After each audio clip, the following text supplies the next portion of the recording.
This is Fox 5 News Morning.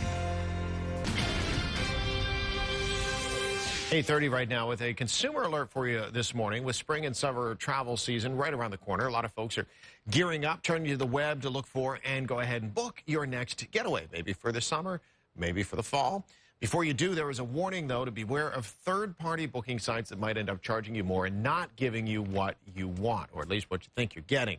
Joining us this morning to talk about it, the president and CEO of the American Hotel and Lodging Association, Katherine Lugar, who joins us this morning. It's good to see you. Great. Thank you for having me. You guys are doing a big thing up on the Hill, trying to make sure that everybody up there, all the powers that be, are aware of this, Absolutely, right? Absolutely. In fact, right now, with spring and summer travel upon us, we want to make sure that consumers are aware that when they're booking travel online and when they're booking hotels online, that they take the time to make sure that they know what they're getting, and more importantly, that they know who they're booking through. All right, what are some of the red flags that consumers should watch out for? Absolutely, and let me take one step back. You know, what we are seeing more and more are third-party rogue actors who are popping up online pretending to be a hotel.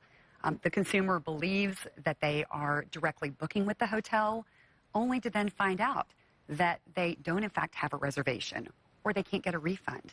They can't make a change. They aren't getting their rewards points they thought that they were getting. Vacation instantly ruined. Absolutely. They show up at the hotel. But how do consumers get on these sites? Are these through online searches that then these sites will pop up? They are. In fact, what often happens is a consumer jumps online, they enter a hotel term, and a number of different URLs will pop up. What you want to be sure to look for is book directly with the hotel. Look for www.hotelname.com.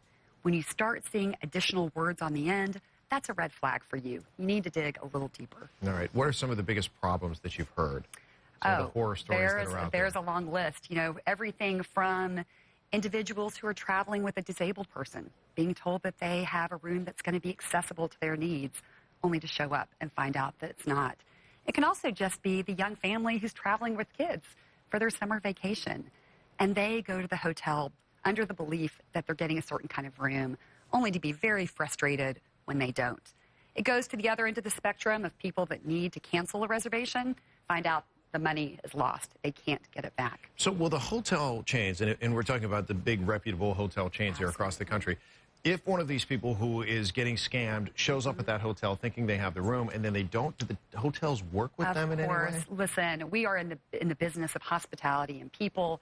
This is, in fact, one of the great challenges for us, because that consumer is booking the hotel through a rogue and a fraudulent site. They show up at the hotel. The hotel's always going to do what they can to make it right.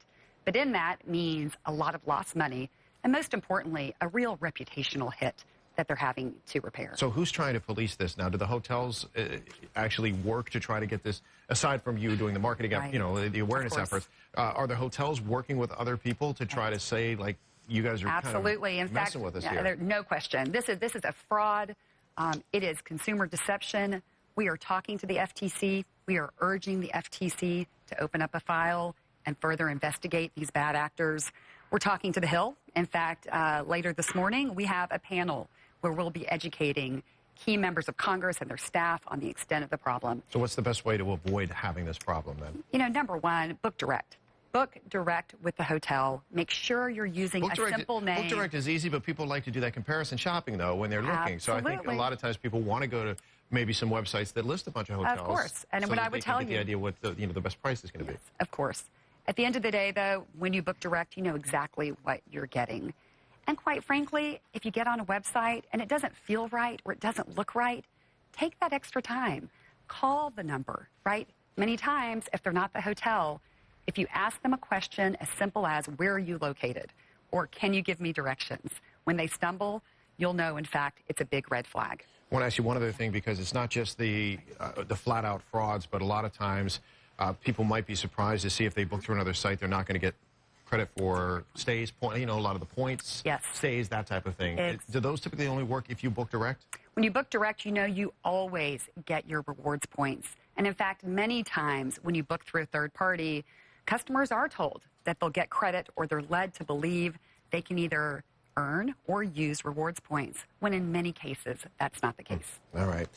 It all comes down to education and doing your research. Absolutely. You got it. Sometimes you have to take the extra step, but it's good to be aware of it as well. Katherine, thanks for joining us. Wonderful. Thanks. Good luck for up on the having me. Hill today. Wonderful. 8:35. All right, let's get a check on the forecast.